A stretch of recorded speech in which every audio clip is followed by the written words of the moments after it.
Imagine you're a doctor and you're given NEET PG, and every morning you're getting calls from different places telling your exact rank, your name, and offering you seats for your rank.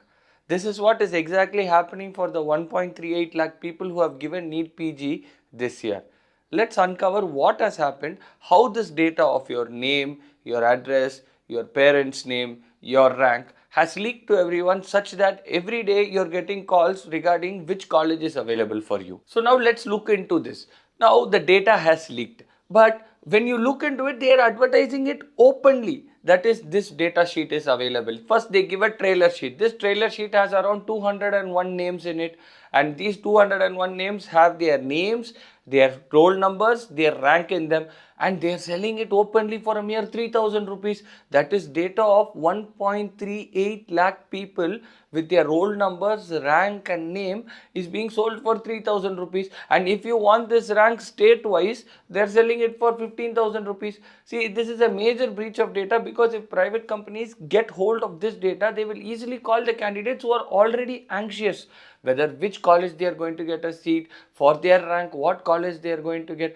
But now there will be somebody calling you and telling this college is the best, that college is the best, and that will create a confusion in your mind. So this data leak is very bad, because this is going to create a lot of anxiousness among candidates, because every day somebody is going to be calling you and telling you that in this college this seat is available, in that college the seat is available. So this data leak has created a major breach in the trust we have in the educational system. Now think of a student. This student has given NEET PG and he's doing hospital duties simultaneously. He's already desperate to get a seat, and his dream seat is orthopedics. Suddenly he gets a call, you can get this orthopedic seat only if you give a guarantee of 1 lakh. Just think the emotional toll it is going to have on him. His dreams are going to be fulfilled by a mere 1 lakh, and we don't know whether it is true also. This creates confusion in the minds when already the counseling process is going on. We already have a set process, but because of this data leak, there have been calls which are coming to this student telling him that this college gives good orthopedics, that college gives good orthopedics, and this is where the confusion starts. On one hand, this is happening. On the other hand, there have been reports of some calls who call the candidates and demand them a ransom of 5 lakhs, telling them that otherwise we will reduce your rank in the NEET. See, this is a scam, everybody knows. But somebody calling you and threatening you that your rank can be reduced, see, this is very dangerous, and this type of data leak has to be stopped, because all the data has been leaked, and because of which the candidates are suffering, because already in counseling process it is very stressful, which college we are going to go, in which state we'll get, how much is the bond in that. In addition to thinking about all this, there have been calls telling that this state offers orthopedics, here we have orthopedics. Like this, in all fields this is happening. It has created confusion, panic in the minds of these candidates along with their families. The official response from the NBE has been that we lock this file and we send it to the Medical Counselling Committee as well as the state counselling committees, and the leak should have happened from there. Basically what they are saying is they have locked the suitcase and given it to these counselling committees, and they have unpacked these suitcases, and the leak has happened here and we can't do anything about it. But here is where the questions come. The first question is there a way to find out who and all can download this spreadsheets when it is given to the counseling committees? Is these spreadsheets watermarked such that if it is leaked, we can find out where it leaked?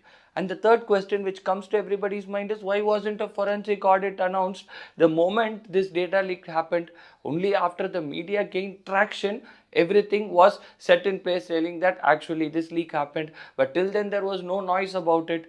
Also, if you see, they are all saying that only a few thousand information was leaked, but what these papers are offering, they are saying that we have data of all the 1.38 lakh candidates for mere 3000 rupees. They are also saying that if you want it state wise, we can give it for 15,000 rupees. Means the data leak has happened higher up, because it has happened at the level of state. Only that state's data would have been leaked. It has happened somewhere higher up. These are the questions which are unanswered in this data leak. Now let's see where this leak actually happened.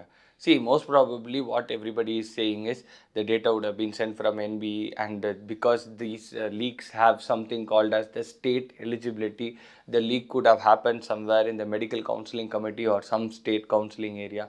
But on the other hand, we are seeing that there are the high resolution photos of candidates which are present in these data sheets, which are present only in NB. See, now everybody is busy pointing fingers at each other. So we don't know actually where the leak happened, but the fact of the matter is the leak has happened and it has to be investigated in such a way that it shouldn't happen again, because this is very dangerous, because all candidates are getting confused now. So many calls are coming, already they are confused which college to go. On the other hand, now so many calls are coming, come here, come there, we offer this at a subsidized price. See, this is going to create a lot of confusion, and such data leaks have to be stopped. So the question in everybody's mind is what you are going to do. The first thing is you pull a free credit report. This will help you to find out have they used your identity to create some alternate bank account or credit card. The second thing you can do is you can register yourself in the TRAI do not disturb list. This will actually not stop the scammers, but at least provide you a first line of defense against these scammers. Also, the second time you get a call from these scammers, you immediately note down the number and lodge a complaint with the police in the cyber cell. This is because at least the identity of these scammers will be known and further action can be taken against them. Also, lodge a complaint with the state counseling body telling that my number is being used for this and please make sure it doesn't happen again. So these are some of the points which we can do for now to create a damage control. Such data leaks have been a global problem, and there have been lot of steps taken by other agencies to prevent this from happening. Take for example, they follow something which is called as the zero trust architecture. In this zero trust architecture, what they do is every time you download this encrypted file, it creates a watermark. That is, they know who is downloading the file, and every spreadsheet has an watermark. So if this spreadsheet leaks, we will know who has actually leaked it and appropriate action can be taken. So this zero trust architecture is the need of the hour.